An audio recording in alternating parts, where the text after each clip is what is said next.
Last week I did a video addressing a viewer question about commercial photography and what it's like to try to break into that business in this day and age. And as we kind of concluded, it is extremely difficult between the diminishing opportunities and the increased competition.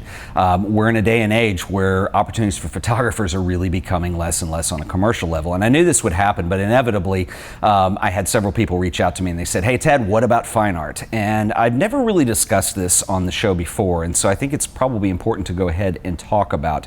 I originally tried to do too much in this episode I was preparing for today, so I'm going to split it up into two parts. And today I want to talk about galleries, and we'll talk about the high-end art market in the next show. But anyway, I want to address this a little bit today, and I will link up to the original show in the show notes if you guys are interested in seeing that. But on the gallery level, you have to realize that all galleries are not created equal. There are many different kinds of galleries. On one end, you have what I call kitsch galleries, and kitsch galleries tend to be in more touristy areas, usually in small towns near a large body of water, and they will deal in very safe work, usually made by local artists that have depictions of sunsets or furry creatures that live in the area. And this work generally goes at a much lower price point. The volume is where the money is made for the gallery on it. As a photographer, you're not going to have a career doing that. It's just such a low price point that you won't be able to compete.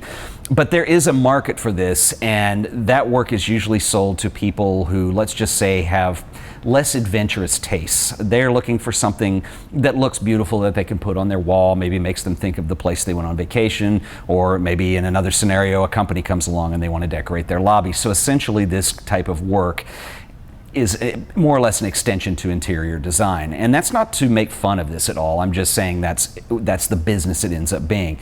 What you have to understand about fine art is that it is a business, and you are attaching a dollar amount and you're trying to find somebody who that perceived value is going to make sense to.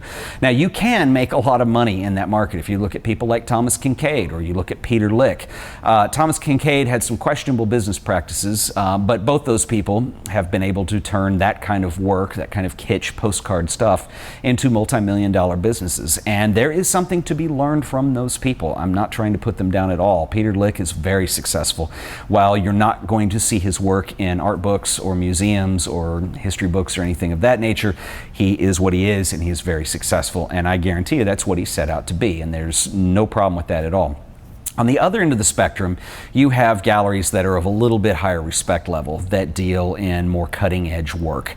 And there are all sorts of these too. You kind of have the photography galleries that will represent artists. And I have had the pleasure to work with several galleries just in the course of doing this show.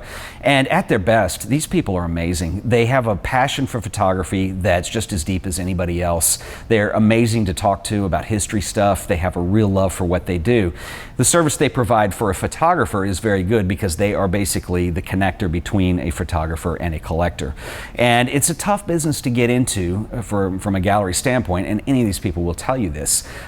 You have to have the right connections. You need to understand what value is on work. You have to be able to sell, and I would even say you probably have to end up negotiating and writing that line between the artists and what they view their pricing as well, and that can be very difficult. Now, they provide a wonderful service to artists. Typically on a sale, an artist will take a larger percentage of the sale, and that is an advantage to the artist. They don't have to deal with the business end of things. I think the advantage that probably the gallery has is they can deal with more than one artist, so they represent a group of artists or photographers. They also at times represent what is very popular, which is the vintage photography market. And there's a lot of this because most of the photography history, just the technical way photography works, it's designed to be reproduced and reprinted and done in the darkroom or digitally or whatever that is. And so you have reproductions, and then you are also competing with people who are deceased. Like you might be competing with Henri Cartier-Bresson at top level. You might be competing with Ansel Adams because whoever the gallery has that they deal with. It becomes very difficult. You can be successful doing this. Would I recommend anybody try to do this? Well, your heart's got to be in the right place for this. There is no set method I can tell you to go about this other than to work your butt off and do shows and spend years perfecting this. Some of the people we've talked about on the show, Michael Kenna, I think you could make this argument for Abelarda Morel, Hiroshi Sugimoto. There are many artists that have done very well at the gallery level. I guarantee you all those people spent years paying their dues. Michael Kenna was a printer for 10 years before he ever got a solo show.